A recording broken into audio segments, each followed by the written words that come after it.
Well, the first thing you will notice about Imantas Davidaitis when you see him is his size.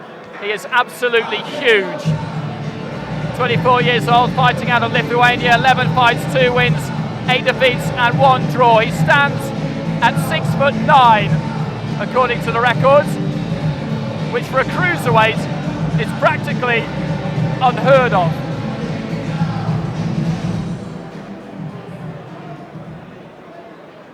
And please welcome his opponent to the red corner, Sharif. Well, Sharif, 31 years old, has come to boxing, or come to professional boxing rather, fairly late in life. He was actually sparring Jose Lopez in the build-up to this fight, and it'll be interesting to see how he goes, because the only person he has actually ever lost to in the ring is Anthony Joshua. He won 7 of his 8 amateur fights, the only loss coming against Joshua. Boxed on the unlicensed circuit, never lost a fight, and has won 3 out of 3 so far. He admits that as a young man, he got himself into some trouble. He was in and out of prison, but he decided to dedicate himself to pro boxing. Originally thought about fighting at heavyweight, but it's got himself down to cruiserweight from 17 stone 10. Started off with a peacock under Martin Bowers, but now, after being trained for his first few fights by Andy Edge, now under the control of Tommy Johnson.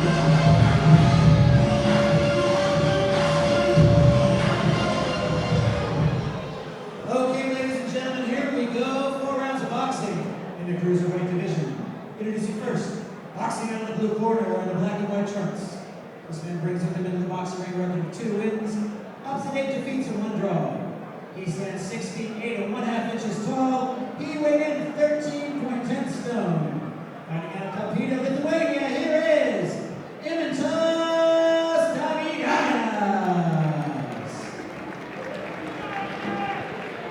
And his opponent, boxing out of the red corner wearing black trunks. This man brings with him into the boxing ring an undefeated record of 3 wins, opposite no defeats. He stands 6 feet tall. He weighed in 13 stone 12 pounds. Fighting out of Reading, UK, here is the General.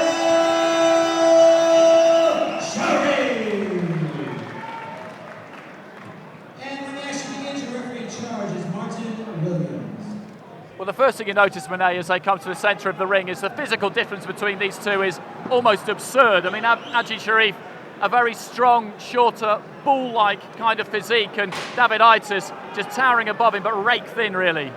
Yes, I believe Davidaitis beat David Howe, and David Howe was 10-1 at the time, and he was at heavyweight. So this is a good test for Sharif. I believe his nickname is the General. He looks like he used to get on the weights quite a bit. And his last bout, I believe he was a bit methodic with his movements, but as we see now, yet again, he's coming out a bit faster. He knows he has to get in on his man, who's got the reach, a brilliant reach. I'd like to see a stiffer jab from Davidaitis. Well, he does come from a powerlifting background, Sharif. That's where he's built up that strength from, and he very much rates his strength as being that kind of explosive power, launches in at fighters.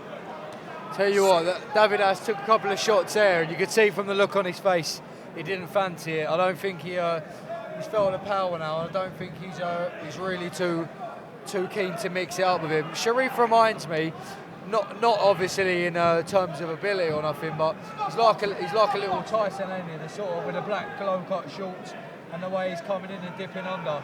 Obviously, he's not letting his hands go as much and as Tyson, nothing like that. But be interested to see if he can find the key to get close and let his shots go. Well, it's no surprise that you've spotted that comparison, but there he's down. Sharif is down. A chopping right hand from Davidaitis, and he's in big trouble here. He's got back to his feet. He's sucking in some air, but he was all over the place there for a couple of seconds. This guy's dangerous as well. When you're punching down from 6'9", you're going to hurt someone. And Sharif is wide open at the moment. Davidaitis, I think, with that punch probably caught him on the temple, because his coordination just deserted him completely there briefly. And as he's got back to his feet, he was almost caught with another right hand being delivered from height. He needs to get those gloves up, get in close maybe and just tie him up, Mene, because at the minute he's throwing back and it's a recipe for disaster. This is it. The General Sharif had to just to claim him. Buy time and get a breather and clear his head. That's all he needs to do at the moment.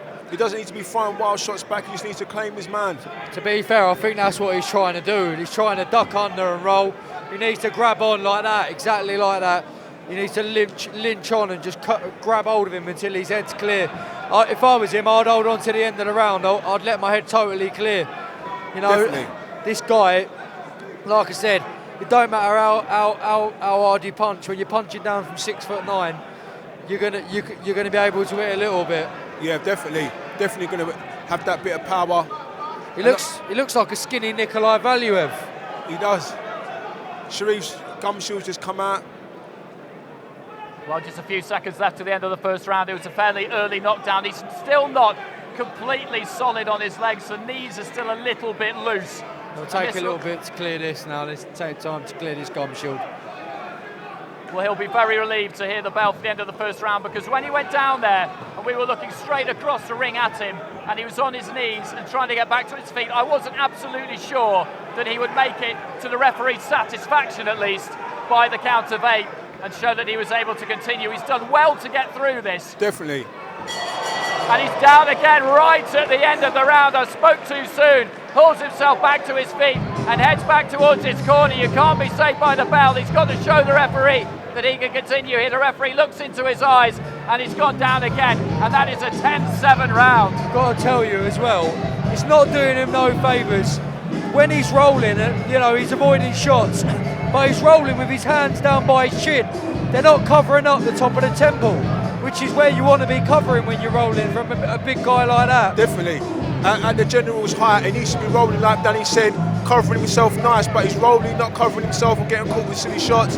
The thing is, when Davidaitis come out, the way he's throwing a jab, I didn't think he was going to carry that sort of power. I know he'd come here before and had a stoppage, but I wasn't expecting that power what he showed in the first round.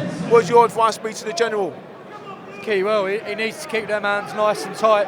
He needs to get his earmuffs on, wrap them round, get close, get on his chest and work in close, because like we were saying earlier with Raheem Noble and Louis O'Mara, you don't want to be on the end of someone's punches. This fight ain't going to last too long. And he very nearly got caught again there with that same right hand, but he fires back with the left, and he doesn't seem really to have learnt too many lessons, and down he goes again, Sharif. Maybe that time it's not a knockdown, says the referee. I was just going to say maybe he was caught off balance and pushed to the floor more than caught with a punch, and that's what it's turned out to be. He's still gone from that first round. Definitely, he's not clear his head. Definitely not clear his head. I'd like to see him just roll and throw shots off the roll. And he's caught him again with the right hand. Every time he catches him with the right hand, he's in trouble, and the referee has stepped in here and stopped the fight, and he's done absolutely the right thing, because the legs have gone. He never really recovered from the first knockdown, and what a win that is from Imantas Davidaitis. You mentioned his form, the way that he beat David Howe, who at the time, as you said, was 10-1 by TKO, and he unloads again there and catches him flush with that right hand. Punches going in, the referee had to step in. He gave him every chance as it was for the knockdowns, the first 2 knockdowns in that first round. The doctor's now in the ring just making sure that he's okay, but really, he was demolished in there, wasn't he, Danny? Do you know what it is? It's just, again, you've got to find the right formula when you're stepping up a prospect, and obviously they thought he was ready for that test, but I think his size had a lot to do with it. You're not going to find a lot of sparring with a guy that's 6'9". It's just the basics, to be honest. His hands are too low. He's coming in square on, and that's where he paid tonight.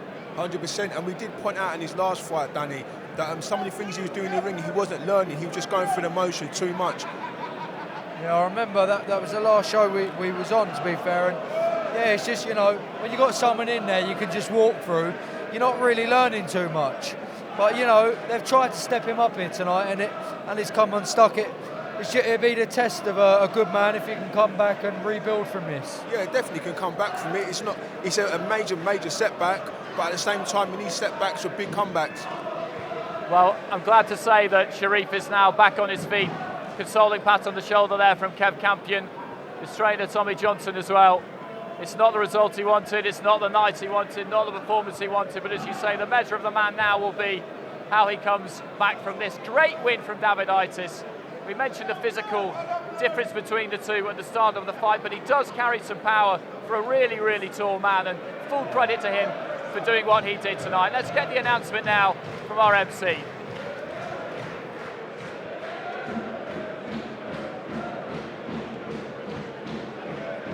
Brett Friedman not quite ready. Now he is.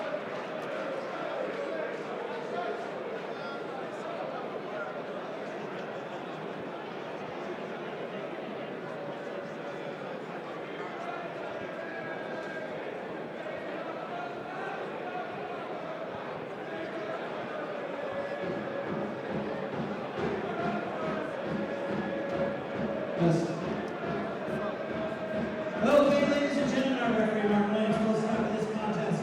39 seconds.